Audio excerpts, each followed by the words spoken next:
This is VOA Africa.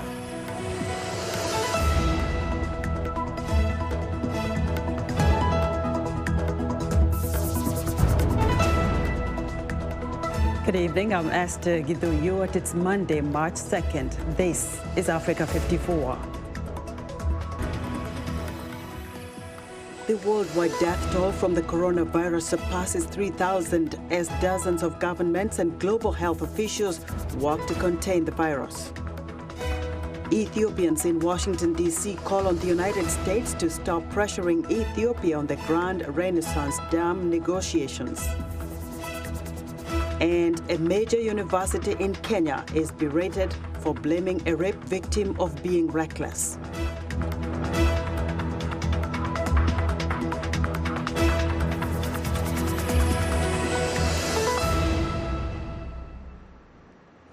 Tonight, fear of the coronavirus outbreak continues to grip the global community as dozens of countries work to contain the deadly flu-like virus. The worldwide death toll has now surpassed 3,000, including 2 in the United States. South Korea is reporting 600 new cases on Monday. U.S. President Donald Trump is meeting Monday with Vice President Mike Pence, who is leading the White House's response efforts along with the pharmaceutical executives. U.S. officials are confirming 80 cases of COVID-19, including the second death reported late Sunday in the western state of Washington. Health officials say the disease may have been circulating undetected in Washington state for weeks. VOA's Arashar Basadi has more. The world's efforts jumped into overdrive as the known spread of coronavirus reached every continent except Antarctica. At least 60 countries report infections, and as of Sunday morning, the virus killed nearly 3,000, the majority of them in China. The United States reported at least 70 cases, with the first death announced Saturday. Health and Human Services Secretary Alex Azar stressed the uncertainty of coronavirus spread while touting the administration's protective steps. We don't know where this will go, that we will see more cases, that we will see continued community spreading in the United States as we're seeing around the world. We are actively working on a vaccine. We're going to work to protect the American people with every tool that we've got. Saturday, President Trump shared the administration's plan for the week. As an important part of our efforts, on Monday I'll be meeting with the largest pharmaceutical companies in the world, actually. They'll be coming to the White House, and we're talking about a vaccine and developing very quickly, and they've already started working on it, developing very rapidly a vaccine for the virus, to combat the virus. Vice President Mike Pence, whom Trump appointed to lead the government's response, urged Americans not to panic. The average American does not need to go out and buy a mask. We have more than 40 million masks available today. We've contracted now with 3M to 35 million more masks per month will be produced, and we're also going to be working with other manufacturers. Experts say that reported cases of coronavirus will drastically increase when more testing becomes available. President Trump has announced the U.S. is issuing more travel restrictions and warnings in an effort to help prevent the spread of the virus. Arash Arabasadi, VOA News, Washington. More now on the global response to COVID-19. In South Korea, the leader of a religious group linked to a majority of coronavirus cases there is apologizing. Lee Man-hee, the leader of the Shin Cheonji Church, made his first public appearance since the outbreak to say the church is now cooperating with the government to prevent a further spread. South Korean officials are asking prosecutors to consider murder charges against the group's leadership for initially failing to cooperate with government efforts to stop the spread of the virus. Cases have been confirmed in at least 60 nations, with the virus infecting nearly 90,000 people since it emerged in December in central China. Italy is the hardest hit nation in Europe, and so its number of cases surged to 1,700 on Sunday. Officials there say they expect that number to rise. Meanwhile, Paris's famed Louvre, the world's most popular art museum, has closed its doors to visitors after its unionized staff refused to work amid coronavirus fears. The World Health Organization says the majority of the coronavirus patients are adults with symptoms that include fever, dry cough, and shortness of breath. It says 80% experience mild illness, 14% severe disease, and 5% of those infected with the virus become critically ill. The WHO says those who experience the most severe cases are people older than age 60 and who have other underlying health problems. Guinea-Bissau's parliament speaker has dropped his claim to the presidency, fearing that it could trigger civil war. The move comes just 2 days after lawmakers declared him interim president to rival the official winner of a disputed December election. Cipriano Cassama's abrupt Sunday withdrawal is the latest twist in the political drama that has played out since a December 29th runoff. The National Electoral Commission has repeatedly declared former Army General Umaro Sissoko Embalo the winner of the vote, and outgoing President Jose Mario Vaz handed over power to him in an inaugural ceremony last Thursday. But the runner-up, Domingo Simões Pereira, whose party holds the most seats in Parliament, says the inauguration was illegitimate, as the Supreme Court is still considering his party's request to annul the vote over alleged fraud. On Friday, lawmakers voted to appoint Cassama as interim president, leaving the country with 2 rival presidents and 2 prime ministers. South African police on Sunday dismantled a camp where refugees were living outside a historic church. David Doyle has the details. South African police dispersed refugees camping near a historic church in Cape Town on Sunday. People from a range of different countries had been camping outside the Central Methodist Mission Church, which is also a tourist hotspot. But after the Western Cape High Court granted authorities an order to dismantle the camp, the refugees could only watch, as police removed tents, mattresses and various belongings. Julia Mushia is from the Democratic Republic of Congo. It's very difficult for 5 months outside. So you just beg everything, you beg food, you beg everything, no toilet. Sometimes you beg there to public toilet, you don't want to give you to open for us. Why? Foreigner, so I don't know. Yeah. The refugees want to be repatriated or moved elsewhere after a spate of deadly riots and attacks in September, which killed at least 10 people and left many afraid to stay in South Africa. That was David Doyle of Reuters reporting. Ethiopians in Washington are calling on the United States to stop pressuring Ethiopia on the grand controversial Renaissance Dam negotiations. Habtamu Seyum reports and Salem Solomon narrates this story. President Trump, stop pressuring Ethiopia. Stop pressuring Ethiopia. Ethiopians in Washington, D.C. gathered to support the country's Nile Dam project and voiced displeasure over the U.S. role in the negotiations. Dozens of demonstrators rallied in front of the U.S. State Department on Thursday, carrying Ethiopian and American flags and signs with slogans including "America should mediate and not coerce." Many protesters expressed anger at the perceived favoritism of U.S. mediators toward Egypt in a dispute over water usage from the Nile. The U.S. Department of Treasury is playing a lead role in mediating technical discussions between Ethiopia, Egypt, and Sudan over the construction of the Grand Ethiopian Renaissance Dam, one of the largest infrastructural projects in African history. Protesters believe the Department of Treasury, along with mediators from the World Bank, are biased toward Egypt.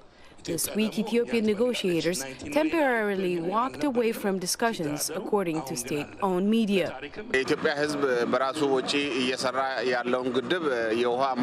dam is being built with the Ethiopian people's expense, and America is siding with Egypt. We don't think this is right. Ethiopia should have the right to use its own water, and that is its international right. We also want to remind the people and government of America that they can't meddle by taking sides and disregard the right of Ethiopia to use its own water. Egypt, which relies on the Nile for 90% of its fresh water, has asked for safeguards to slow the filling of the dam and avoid affecting the Nile water level. Ethiopia has said it plans to begin filling the 145-meter-tall dam later this year. Planners say it will take 4 to 7 years to fill. Once complete, the dam is expected to be the largest hydropower project on the continent, producing 6,000 megawatts of electricity and exporting power in neighboring countries. It is a source of pride to many Ethiopians who do not want the country to make concessions. Ethiopia is the uncontested owner of the Nile. Our water is ours. We have every right to do whatever we want. There is some pressure at the moment, and there are some activities preventing work. And we are here to let those who are part of that realize and stress that this is our right. Some say Ethiopia temporarily walking away from negotiations is a major blow to the process. Negotiators had hoped to have a technical agreement between the three countries by the end of this month, a deadline that now appears unattainable. Now we have to wait and see what the next schedule is. I think the Ethiopian government spokesmen have termed this as a postponement, so not suggesting that the meeting has been cancelled forever, but only that they need more time to prepare for it. Davison said Ethiopians feel that the World Bank rules give downstream countries too much power to veto upstream projects. The country also worries that the U.S. military ties with Egypt make it favorably disposed to Egyptian arguments in the dispute. So Ethiopia feels that the international community is in some way set up to rule against it or come down on the other party's side in terms of this general issue. And that's why they have been reticent about having third-party involvement. The US and the World Bank were supposed to be observers, but there seems to be some form of mission creep with those third parties now actually drafting agreements. And as we discussed, these are an agreement that is not to Ethiopia's liking. They feel that it places too many obligations upon them. With Haptamu Siyum, Salam Solomon, VOA News, Washington. Following public outrage and under intense pressure, the University of Nairobi is apologizing after it accused a student who was raped of being reckless. Francesca Lena has the story. A major Kenyan university has caused widespread anger after accusing a student who was gang raped of, quote, recklessness that led to the assault. The University of Nairobi's security office sent a memo on Monday about robbery and rape reports, in which it highlighted the case of a female student, who it said had, quote, entertained herself in various joints around the city and decided to walk all alone, drunk. Her bag was snatched and 3 men raped her. Personalities including former presidential candidate Martha Karua, an activist and rape survivor Adele Onyango, who founded the No Means No campaign, have expressed their disgust on social media. Nearly 5,500 people signed up in a day to an online petition asking the university to see rapists as the true antagonists.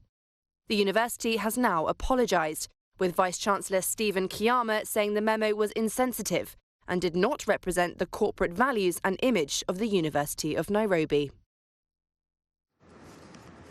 Reuters' Francesca Lena reporting. We're excited to hear what you think about Africa 54. Join the discussion on Facebook. The address is Africa 54. We're also streaming our broadcast live on Facebook. Please watch and share our show with your friends. Also check out our headlines 24/7 on voaafrica.com. Still to come, a South African gymnast prepares for the Tokyo Summer Olympics. We'll be back.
We survived with your Mr. Cipriano.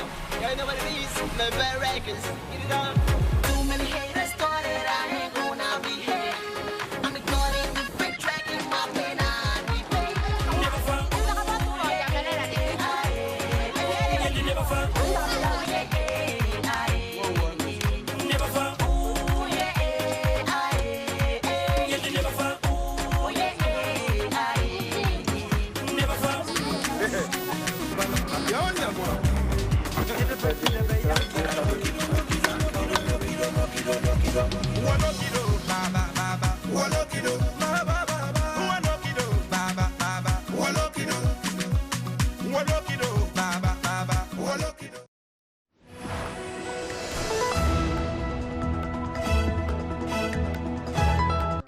I'm Clara Frank, and here's what's trending. Spanish startup company Prometeo has tested their artificial intelligence-based monitoring device on firefighters for the first time. The technology uses AI and the Internet of Things to help keep firefighters safe, using a device the size of a smartphone strapped to their uniforms. 10 firefighters volunteered to test the device during a controlled wildfire. The device has sensors that monitor temperature, smoke concentration, and humidity in real time, and can send color-coded alerts via a cloud platform to command centers. That information can then be used to pull firefighters out of the situation if it gets too dangerous, as well as tracking their long-term exposure to smoke. Next up, Italy has the most cases of coronavirus outside of Asia. At least 650 people have tested positive there, almost entirely in the country's north. Now Genoa's Mangini 1876 bar and patisserie has created coronavirus-inspired pastries to lighten the mood. The pastry chefs at the popular cafe bar are busy trying to keep up with demand for their new creation. The pastry has been designed to resemble a CDC computer rendering of the COVID-19. The new invention has sparked some criticism from some locals who believe some things must not be joked about. And finally, a robot is helping keep elderly people in Hong Kong safe from the deadly virus by allowing them to make video calls. Visits to an elderly care center have been restricted in the wake of the coronavirus. But Temi the robot means residents can still stay in touch with their loved ones who can't visit in person. The robot was invented by a company from Tel Aviv, Israel. It can also remind residents to do their daily routine, like washing hands and doing exercise, through its voice prompt function. And that's what's trending today. Now, less than 24 hours after the United States signed a landmark deal with the Taliban to pave the way for peace in Afghanistan, the agreement has already hit a speed bump. VOA's Aisha Tanzim is in Doha, Qatar, following the developments. It didn't take long for the euphoria over the landmark deal to be tempered by reality. The road ahead is bumpy, starting with this. The release of prisoners is not the authority of the United States. It's the authority of the Afghan government. We have not agreed with the U.S. on prisoner release. This should be discussed as part of comprehensive negotiations. Releasing thousands of their prisoners is a Taliban precondition to move to the second phase, starting formal negotiations with a team representing other Afghans. According to the deal, those negotiations should start on March 10th. As far as the Taliban is concerned, this is now a U.S. headache. We have decided the issue of our 5,000 prisoners with the Americans. They have promised in the agreement that those prisoners will be released before the start of the intra-Afghan negotiations. For us, this issue is settled. The wording in the actual agreement, which calls for releasing up to 5,000 Taliban prisoners, is vague, leading to confusion as to whether the U.S. has promised the prisoner release or only promised to work toward it. Speaking on the CBS News program Face the Nation, Secretary of State Mike Pompeo said no one is under any illusion that implementation of the agreement will be straightforward. Still, he called the signing of the deal a historic day. No one expects the prisoner release issue to derail the deal. However, it is highly likely to delay its implementation, specifically the start of the intra-Afghan negotiations. Aisha Tanzim, VOA News, Doha. The U.S. Botanic Garden in Washington, one of the world's top plant conservatories, is marking its 200th anniversary this year. It was established by the Congress in 1820, making it one of the oldest botanic gardens in North America. VOA's Deborah Block has more on this living plant museum. Visitors come to the U.S. Botanic Garden to enjoy the variety of plants and the peace and serenity of nature. This woman works nearby. It feels like a forest in a city, so I can be thinking about something else than work even for 5 minutes, which is sometimes very nice. Located on the National Mall, the Botanic Garden is made up of 65,000 indoor and outdoor plants, some more than 165 years old. Inside the conservatory, the greenhouse, there are rooms with plants that thrive in different environments, like this tropical room. Since its beginning, visitors have been educated about the value of plants. We still have a very important role to play in educating people about the importance of plants, particularly in urban audiences, where people may not have a direct connection to a farm, may not understand where food in particular comes from. One of the garden's main attractions are the 4,000 orchid plants that come from around the world. During the annual Spring Orchid Show, a sea of flowers bloom, including some that are endangered. During the Christmas season, a very popular exhibit showcases toy trains chugging through plants and structures made from plant-based materials. As part of the bicentennial, the newest exhibit, Deeply Rooted, Branching Outward, highlights the scientific exploration of plants, which the garden hopes will give visitors. So just a greater appreciation for plants, for plant discovery, for plant exploration. The U.S. Botanic Garden is free and open every day. With more than 1 million visitors a year, it has enlightened its guests for 2 centuries and will continue to for generations to come. Deborah Block, VOA News, Washington.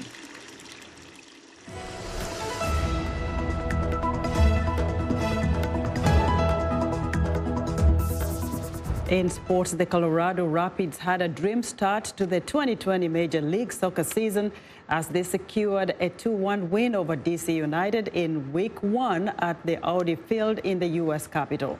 Russell Canoes opened the scoring for DC United in the 60th minute, heading past Colorado goalkeeper Clint Owen. In the 67th minute, Sierra Leone international Kay Kamara equalized for the Colorado Rapids. The veteran striker launched a powerful header past DC United goalkeeper Bill Hamid to make it 1-1.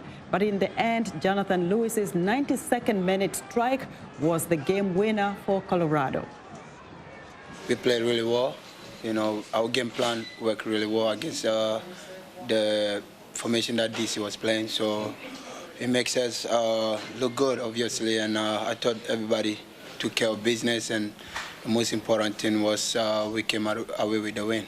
We came into this house and we ruined their home opener, so we definitely have to be ready, because I know that's the same thing Orlando's going to want to do. You know, they're going to want to come into our house and make sure they spoil the party for the first, home game of our season over there. So we have to go back and, stay focused, really.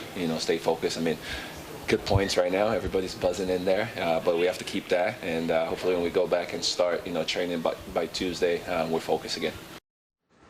DC United next welcomes a new addition, Inter Miami FC, who opened their season with a 1-0 loss against Los Angeles FC on Sunday.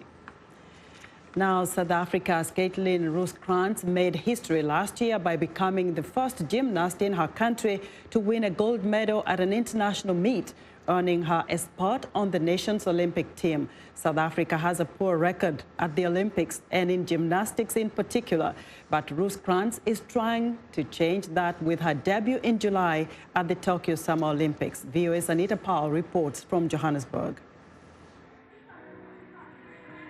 Caitlin Roos-Krantz won South Africa's first gold medal at the International Gymnastics Federation Challenge Cup in 2019. In July, the 18-year-old will become the first South African woman since 2004 to represent her country at the Olympics in artistic gymnastics. But it hasn't been easy, says Roos-Krantz, who trains up to 8 hours per day and believes that struggle lines the path to success. They come hand in hand. You know, I've been through so many injuries, I can't even tell you, from, small little pains and niggles to operation. I've went for a knee operation, so I think I've had it all, so not only physical struggle, but also mental, because with, big injuries, it really does take a big toll on your mental, especially in a sport like gymnastics. Competitive gymnastics is uncommon in this part of the world and is dwarfed in popularity by sports like football, rugby, and cricket. The only two sub-Saharan African nations to compete in Olympic gymnastics are neighboring Namibia and South Africa, which has never won a medal. With the help of her coach, Roos-Krantz plans to change that. You often get a gymnast who's really talented, who's not really prepared to put in the hours, or who definitely they don't maximize their training hours. But Caitlin has got the potential as well as the work ethic, and that just is a winning combination. Vida Roos-Krantz gave up her full-time job as a nurse and their larger house to support her daughter's career. It's worth it, she says. Caitlin was born to be a gymnast. I mean, before she could sit, she was moving all the time. She was kicking her legs and she was grabbing things and when she started walking, like I said, she was all over the place. She would run and climb and tumble and jump, and she was just fearless.